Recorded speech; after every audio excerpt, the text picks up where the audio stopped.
Thank you all very much for joining us this morning. My name is Mary Lou Green. I'm the director of Brightside, and I'm welcoming you to Brightside's demonstration garden and our wonderful day that we have here for our Neighbors Naturescaping kickoff and educational workshop.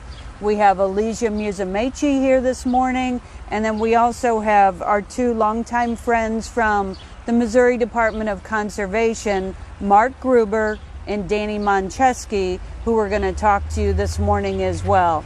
So we have a great day. Hope you're someplace where you can enjoy the beautiful green space as well as this beautiful day. And we'll talk about Neighbors Naturescaping. I'm going to give you kind of a brief overview of the concept of naturescaping and the program itself.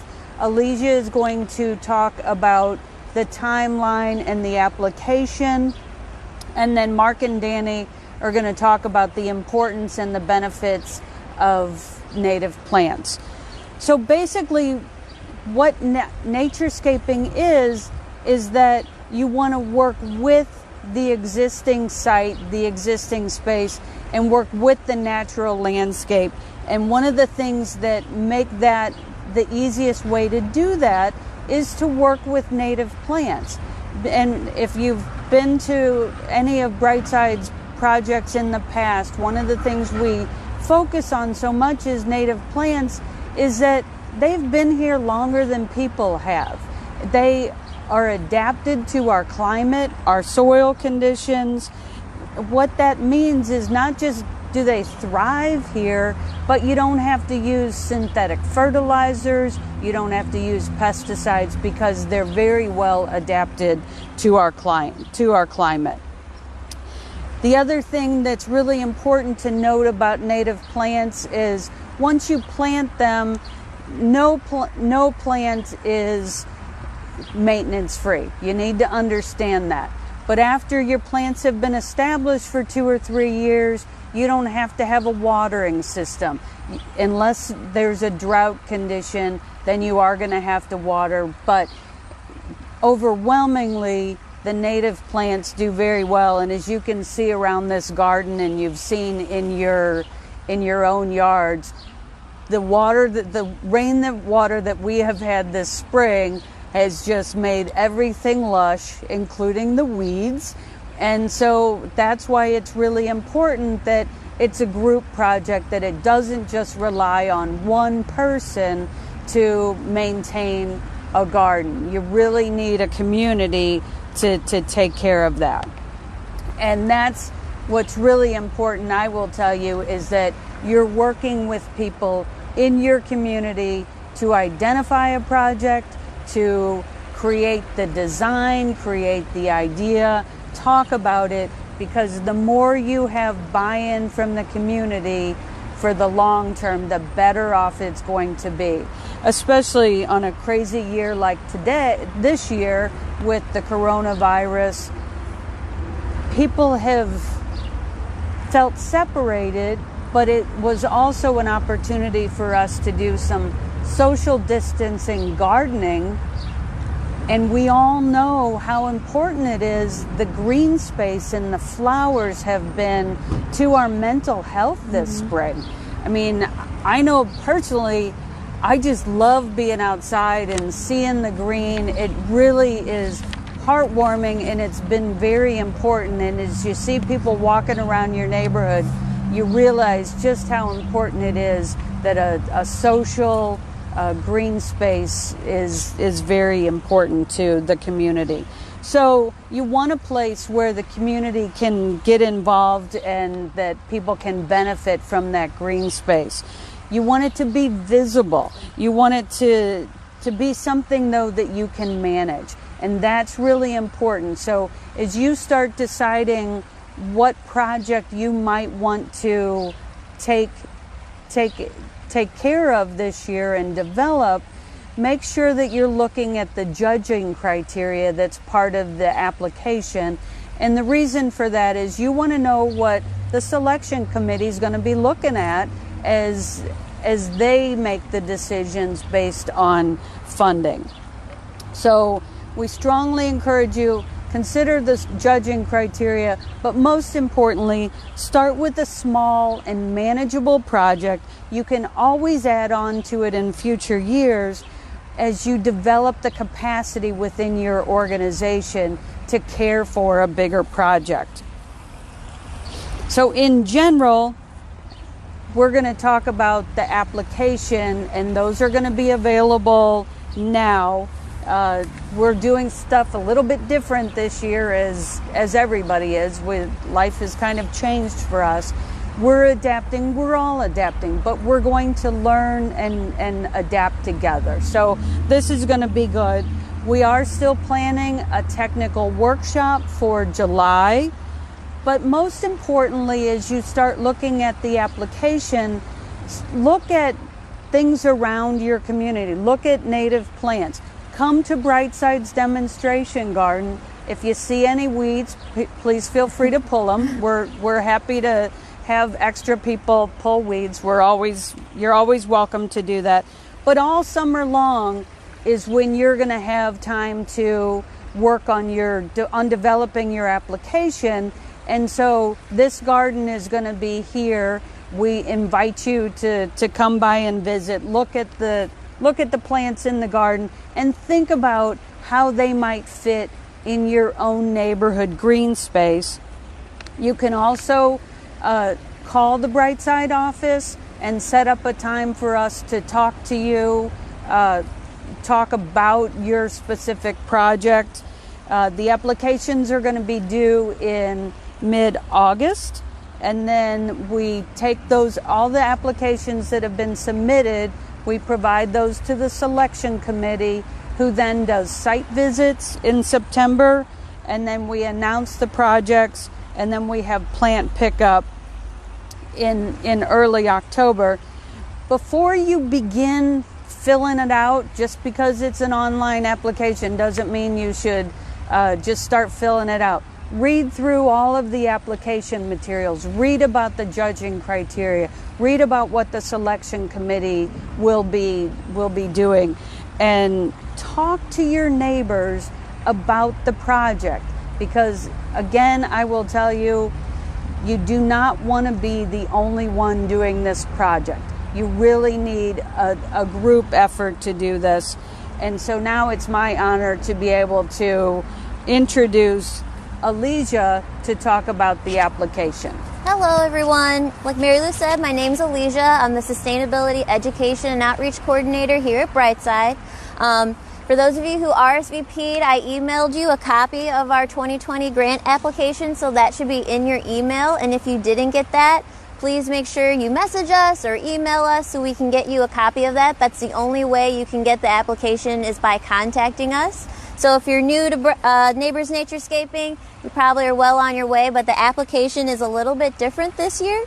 And if you're not new to Neighbors Naturescaping, but if you are new, this program is how neighborhood groups or nonprofits and institutions can apply for up to $1,500 in native plant material and tools to establish a community garden in a St. Louis City public space or a nonprofit space. So when we say nonprofit or institution, that school or church, that space needs to be visible to the public and accessible to the public at all times.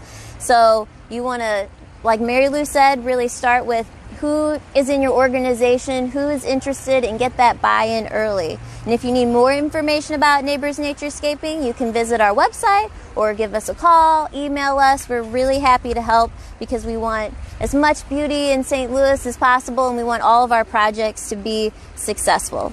So when you look at the application, the first thing is the concept of naturescaping, which Mary Lou looked over. The second page is going to be the judging criteria, so that's what our selection committee is looking at when we read your applications. And then we also have some additional resources in there. The actual application starts with your organization information. That's kind of like a history of your organization, your purpose, what you guys do, and kind of what you're thinking about planning. But you really want to start with this application first because it's going to help you think through all of the processes, all the steps you need to do for implementation and maintenance to make sure that your garden and your project is successful. Things like, where's the watering source? Who's going to help us maintain this? What type of watering schedule or maintenance schedule do we need? And how is this garden going to benefit the entire community? Once you kind of think through that, grab some neighbors, safely, socially distanced, and look at the space that you're looking at. What kind of space is it? Do you need permission to plant here? You want to get that permission right away. So if it's a LRA lot, you want to see what you need to do to get permission to plant there. If it's a city park, you definitely want to talk to the Parks Department.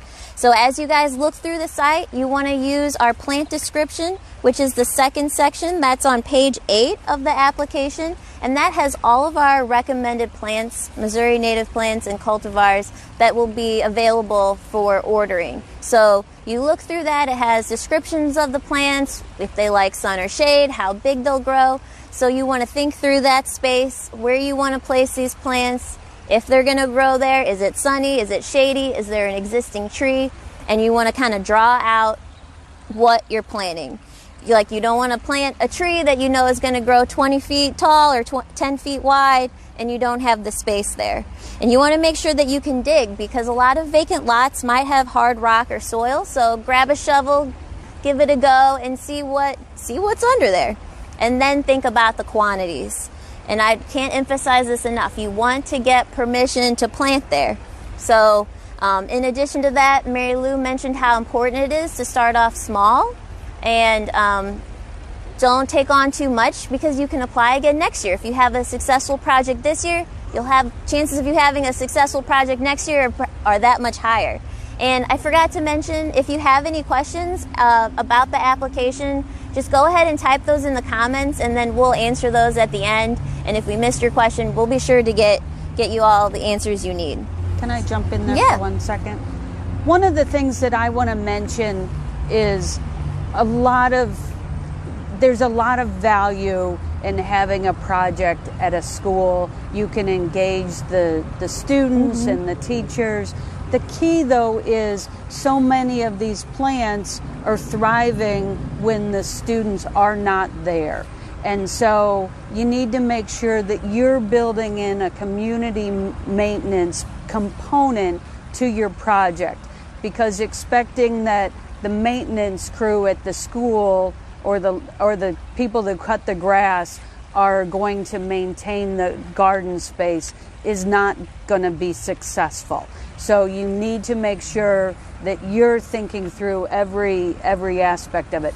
It's so much fun to have the kids help plant, but when those plants are in bloom or the weeds are growing in, the guy who's supposed to be cutting the grass wants to cut the grass. He does not want to try and pull weeds, and so your project is not going to be successful. So please think through that piece of it as well.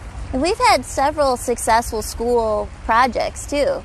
Oh, absolutely. Yeah. And they come back every year growing their garden, and the students, like, the pictures we get are just the greatest. So I'm glad you brought that up. So like Mary Lou mentioned, it's really important to have early buy-in. So everyone that you're expecting to help maintain the garden or implement the garden, that they know they've had a say, they feel involved, that they're a part of this, and it just kind of brings your community together. So when you work on your application, do it together. Knock on neighbors' doors or through your Facebook group or through your next neighborhood next door and talk to your neighbors about, hey, we found this space.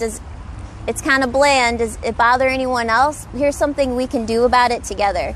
And you really also want to think about who is it visible to. So if there's a lot of people that, walk their dog near here, maybe those neighbors would want to be involved as well. It's just a really great way to get to know your neighbors, and you'll gain more support over time, so your project will have good longevity.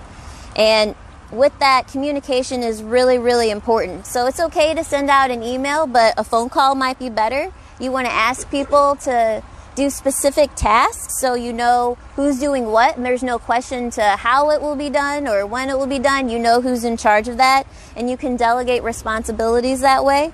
The personal touch really is the key there. I know for me personally, somebody can send me an email and I go, oh yeah, I want to do that, I'll get back to that. and before I know it, the email is 30 emails down. So if somebody makes a phone call to me, then I actually have to respond. And so it really is about the personal touch and the community engagement. Sorry to interrupt. No, that's a really good point. And, you know, if you are having a work day, you want to make sure you treat your volunteers well. You know, maybe some coffee, some donuts. I'm not sure how to safely social distance donuts, but there could be a way. Even let the aldermen know what you're doing. Invite, you know, other local organizations to help. And if you really need help with finding volunteers, Brightside can do that. So as you think about your project and you're planning it, you want to look at the whole picture. And with our application, it helps you think through that process. So as you go through the application, don't just start filling out the order form yet. You want to review this, go through it step by step. You want to take an existing picture of the space as it looks now. You'll submit that with us. Everything we ask for is written in the application. You want to use our recommended plant list to think about and decide on what plants you want to put where and what quantities. And once you have that and you've thought it through, that's when you can begin filling out the order form. So the order form is on page 15 of the application, and it looks just like the recommended plant list, except there's a space where you can type in or write in what you're requesting. And so as you go through that, at the very end is where everything gets summed up on the budget summary page. And then also we mentioned that you can request tools or hardscape materials if applicable to your project, and those are all going to be ordered from Home Depot. So it's kind of a unique process. We order everything from the Home Depot on South Kings Highway, and what you do is you can just go right there online to homedepot.com, change your store to the South Kings Highway store, and then put your stuff in a cart and email us that cart, or print out your cart. From there, if that's too complicated, you can also just type in, this is what I need, shovel with the SKU number and the price. You don't need to include tax on that because we're tax exempt, and then you're going to total all that up. Important thing to remember is that your hardscape or tools cannot be more than 40% of the total project costs. So 60% of your request needs to be native plant material, and you can have up to 40% in tools and hardscape. The other thing that I would mention is we talk about the projects can be $1,500 at the maximum, but you don't have to take on a $1,500 project. If you only need $250 worth of plant material and $50 worth of hardscape and tools, then submit a total $300 project. Mm-hmm. Starting small and manageable is, you're not leaving money on the table. You are making an investment mm-hmm. in a successful long-term project. Mm-hmm. And we've been doing this program for many, many years, and we welcome groups back year after year to really kind of ensure the success of their long-term projects. Mm-hmm. Yes, that's a very, very important point. So you want to make sure everything's manageable, and the way we've designed the application, it's really not that long. It's just, it really helps you think through the whole process, what you'll need, what is the best plant for the best place, have your neighbors work with you, and have a successful garden. Absolutely. Yeah. So, and then I just want to point out the last 2 pages of the application. On page 20, that's the property permission authorization form. This is very important and will need to be filled out and signed by whoever owns that public property, whether it's the city or if it's the Parks Department that manages it. If it's an LRA lot and you have a garden lease on that space, a copy of that lease is acceptable. And then the last page is the checklist. So that includes everything that you need to turn in. So that's the application, the order form and budget summary, which includes what you're requesting from Home Depot. If you are requesting any tools or hardscape, a current photograph of the site as it is now. and then this is very important too, but a diagram of what you're planting, and that should include dimensions of, you know, this many feet long by this many feet wide, existing tree here, existing fire hydrant here. Those things are very important to be marked on the drawing, and it doesn't have to be anything very elaborate, but it does need to include quantities of plants. Each plant needs to be identified, and it does need to have existing structures included on that. And then the last thing, public property permission authorization form, and then the checklist itself. So all of those things get submitted to us. You can drop them off at the Brightside office. They're due August 14th by noon. So if your application's done before that, go ahead and send it our way. If not, you have to make sure the mailman gets here by noon. No, it's just easy to drop them off. And then after that, we'll have our selection committee go out, and they'll review the applications and review the sites. After that, awards, I believe, are announced mid-September. And then from there, we do the Home Depot tool pickup day. So we actually meet you at Home Depot, and you go get the tools that you've been approved for, and we check you out right there. And then following that, the first weekend in October is when the plants are ready to be picked up from Forest Park. So we'll designate a time for your group to come to Forest Park, the greenhouse, and that's where you'll pick up your plants. You'll be ready to plant. Awesome. Yes. Alicia, thank you so much, and thank all of you for being here. I'm going to see if we have any questions. That sounds great, and I want to make one more comment regarding the public property permission authorization. We talked about having your alderman involved. That's great, but if having your alderman sign off on the project doesn't mean that the information is going to get all the way down to the person who's supposed to be cutting the grass. So it's really important, if you have a Parks Department project, that you have the Parks Department provide permission for that, because you want the person who's cutting the grass to know they should not be cutting the grass anymore because you're taking that corner of the park over, or you're taking over the other areas of median, for example, that the Parks Department might be cutting. You want to make sure that the grass isn't getting cut because your garden's going to go away if they're not aware of that. So be thinking about that, and you want to get permission from the group that's supposed to be maintaining that area. Alicia just was checking on questions, so do we have any questions? We don't. I think they're Neighbors Naturescaping experts that have joined us. So if you have any questions, feel free to email us or message us, call us, and we'll go from there. You guys are awesome. Thank you so much for being experts already. But we have two of my favorite experts. I've known Mark Gruber for many years now. I realized today that this is actually the 25th year that Brightside has provided the Neighbors Naturescaping program, and the only reason this has stayed possible is thanks to our long-term partnership with the Missouri Department of Conservation. And it is my great honor this morning to introduce two of my longtime favorite urban foresters, community foresters, Mark Gruber and Danny Moncheski from the Missouri Department of Conservation. They do a great job in working with people and connecting people with the natural environment. And so please turn your attention to Mark and Danny. We're just going to swap these mics out so you can hear them clearly, and we'll get going.